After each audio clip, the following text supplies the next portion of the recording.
Pemuda tadi berjalan patutnya mengembara berkah tak?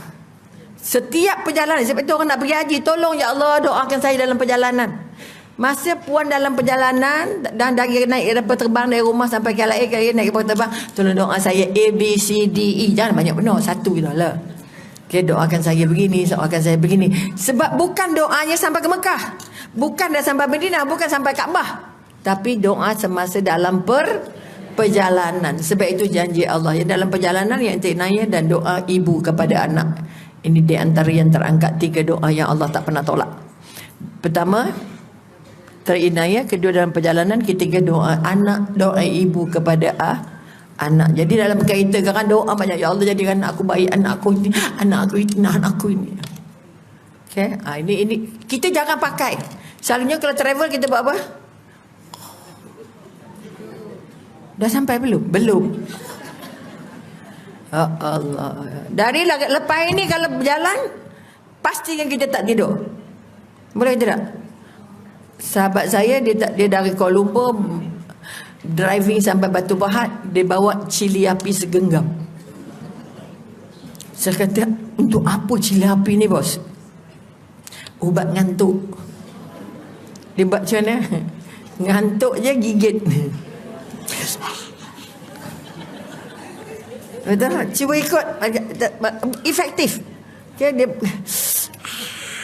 pedis. Asam bos sedap. Segala asam tidur tu koi. Saya belajar dari dia lah. Tapi belumlah buat lagi. Sebab kita ngaji. Sebab itu mesti dalam kaitan mesti ada Quran. Ngaji, ya Allah, aku nak ngaji, ya Allah, bantu aku, ya Allah ngantuk ni, ya Allah, bantu, ya Allah, minyak cakap apa. Betul? Janganlah sembuh, tak jadi. Orang mengandung je lah kok muntah kan. Okey. Jadi kekuatan apa terjadi pada pemuda tadi? Setelah masa dia berdoa, angkat tangan dia cantik, doa yang paling hebat bila dimulakan dengan Asmaul Husna, sebut nama Allah. Doa nak minta rezeki, ya Allah ya Razak, ya Allah ya Razak, ya Allah ya Razak, ya Allah turunkan semua rezeki yang ada. Apa-apa doa lah. Boleh nampak? Okay, kalau ada masalah, ya Allah ya Fatah, ya Allah buka masalah aku ni, ya Allah buka jalan tu gini. Tak payah semua, tak payah 99, letih tak boleh. Yang perlu je, yang mana yang kita nak. Kalau yang sihat nak minta apa, kalau nak bimbingan kelang kabut ni, ya Allah ya salam kau yang maha tenteram, ya Allah. Betul? Kalau nak mengurus, ya Allah ya bagi aku mudah urus perkahwinan anak aku ni, ya Allah. Ada jiran saya tinggal 2 hari anak nak kahwin, tempah telur pindang tak jadi orang tu buat. Puas WhatsApp kat kawan-kawan, kat rumah siapa ada daun mengkudu, kat rumah siapa ada daun seduduk, kat rumah siapa ada daun manggis. Ya Allah, banyaknya daun rupanya nak buat telur pindangnya. Tinggal 2 hari tapi tak juga. Ya Allah, sungguh-sungguhnya dia. Contoh saya kata telur yang Allah buat kan dah cantik warnanya. Betul ke tak? Kenapa nak pindah-pindah? Sampai kelelong WhatsApp siapa ada ni. Punya sungguh-sungguh. Kalau berdoa sungguh-sungguh macam tu, high class. Jahat kan mulut. Kita kata mulut jahat. Telur yang Allah bagi itulah cantik benar warnanya dah. Kenapa nak dilebamkan lagi? Kononnya lebih lebam tu lebih cantik. Tak pensan kita. Itu juga ada kaitannya dengan otak, ada kaitannya dengan hati. Ya Allah doktor, saya ni dah sesak benar ni, masa dah tengah pendek tapi nak buat juga. Berapa banyak nak buat? 100 je. Oh Allah, 100 berapa periuk? Contoh. Tahu yang buat berapa lama apanya rebusnya? Berjam-jam dari Kuala Lumpur pergi Penang balik semula baru. Saya kata kalau pergi Mekah sampai ni 8 jam sampai Dubai kan. Kau turun Madinah 10 jam. Bayangkan berjam-jam, banyak jamnya weh. Tapi sabarnya membuat. Saya kata boleh khatam Quran tapi nunggu. Nampak ada punya berazam. Jadi kalau boleh azamnya mesti azamnya lebih baik daripada telur pindang. Ya Allah. Ini contoh. Bila Mim dapat maklumat begini, kata ya Allah sungguh-sungguhnya dia. Daun senduduk ya senang nak jumpa. Ada hutan baru ada. Bukan ada orang tanam pun. Betul? Itu contoh. Kalau Mi kata, datanglah rumah Mi, hutan sebelah tadi nampak daun senunduk. Itu pun kalau kita kenal sebab kita orang tua. Dulu makan isinya tu yang hitam tu, manis. Mulut dah mula purple lah. Kalau yang tak kenal daun senunduk macam mana? Itu contohnya kalau pergi hutan cari pokok herba ni supaya kita mudah menghargai hadiah dari Allah. Allah bagi herba banyak-banyak, tapi tak nak makan herba. Boleh nampak? Mi suruh nak makan batu sauda je. Boleh makan tapi kadang dia sedawa keluar balik. Tak suka rasanya. Lansip lah. Yang keluar tu penyakit. Contohnya. Tapi sebab tidak dibiasakan. Boleh. Maka hilang kekuatan pada kekuatan yang Allah bagi pada kita. Habis lagi cerita. Maka balik cerita pemuda. Ampun tu aku. Bila dia berdoa tadi, doa paling cepat diangkat doa yang ditadah tangan daripada doa yang ya Allah itu Engkau mudah urusan aku ya Allah. Angkat tangan lebih baik. Allah terima yang ini dulu. Kedua, mulakan dengan nama Allah. Sebutlah apa. Kalau tak tenteram tu kata ya Fad ya Allah ya Salam ya Allah. Okay. Yang sedih sangat ya Allah, luahnya hancur hati ya Allah. Ya Allah. Sebutlah apa yang kudus ke ya apa, sebut je. Sebab itu kena faham. 3 ayat 99 tu kena faham apa maknanya, supaya kita boleh guna satu-satu, seketul-seketul je. Mulakan pertama tadah tangan, kedua mulakan dengan Asmaul Husna. Itu antara proses di mana doa cepat diangkat. Tapi setelah pemuda ini berdoa, Nabi kata minta maaf, doanya tidak diterima Allah. Sahabat kata, doanya bagus, kaedahnya dah betul, tertibnya dah ada. Okay, apa sebabnya? Doanya tidak terangkat kerana yang dimakannya haram. Yang dimakannya haram. Kalau kita sengaja tak sengaja termakan yang syubhah pun, itu yang guna taubat banyak-banyak. Kenapa Allah suruh istighfar? Padanya lepas solat tu. Solat itu doa, zikir dan permohonan, betul tak? Baik ke tak baik? Paling baik. Tapi habis salam ketepung Astaghfirullahalazim.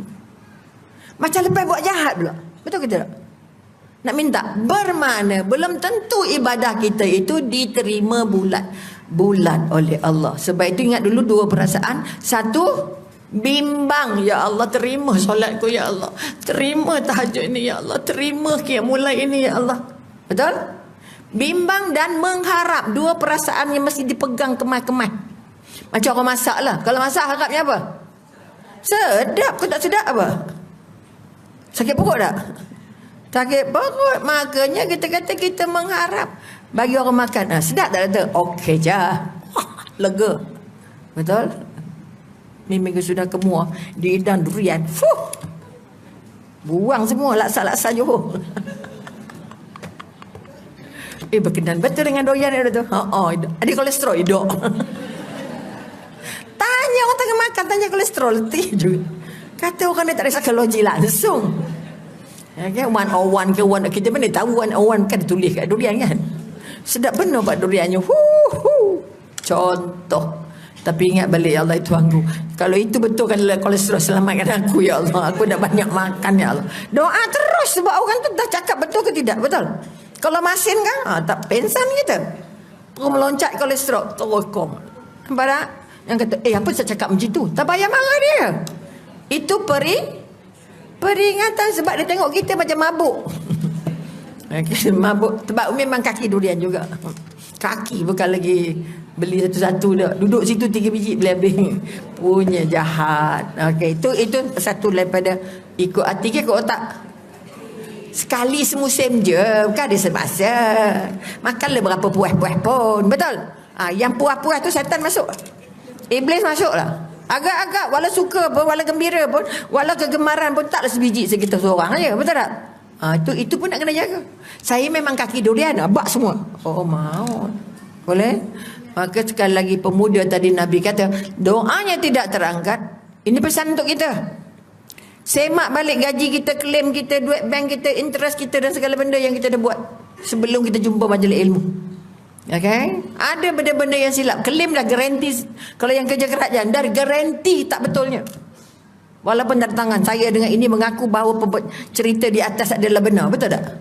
Mana pernah sama? Tak pernah sama. Ini pengalaman saya bekerja. Ya Allah, itu kalau dulu aku pernah termakan, ya Allah, wow. Minta dengan Allah. Sentiasa minta. Sebab itu solat tu nak taubatnya jangan berhenti. Istighfarnya jangan berhenti. Jangan rasa kita warak. Jangan rasa kita dah ke Mekah 4 kali. Saya dah buat haji kali kedua dah tu. Saya dapat lagi tawaran haji dah kali ketiga. Ya Rabbi. Untungnya mereka kata banyak benar dosa kamu ni. Atau orang jahat. Sebab dia macam riak lah kan. Kita nak selamatkan dia. Banyak benar dosa. Sampai 3 kali Allah panggil tak lepas. Contoh. Sampai dia jual mas-mas dia. Ini apa semua. Nak menampung perbelanjaan. Sebab kali kedua lain bajetnya. Kali ketiga lagi besar bajetnya. Ya Rabbi. Saya jual semua mas-mas saya utang. Bagus. Itu esok anak-anak tak bergaduh. Ya juga. Contoh. Okay. Jadi mulut laser jugalah. Saya kata bukan banyak dosa. Allah rindu sangat. Anak sayang sangat nak jumpa awak banyak kali. Jadi buat elok lah. Sebab orang kali kedua rasa apa? Senior. Rasa dah tahu. Kali ketiga lagi tahu. Betul tak? Alah, saya dah 2 kali dah. Saya dah 3 kali dah. Jadi kalau kunjung haji perdana, ramai orang tanya macam tu. Sama. Saya tak nampak tak relax je. Kita susah hati, betul? Tak payah, saya nampak relax je. Best betul dah kot kursus. Saya dah kali kedua dah. Bukan sama kali pertama, kali kedua, betul? Walaupun kali ke-10 tak sama. Nampak? Sebab itu Nabi buat umrah 4 kali sebelum buat haji. Kalau boleh buat umrah dulu, bagi rela, bagi familiar, bagi senang, bagi boleh nangis sikit tengok Kaabah. Contoh.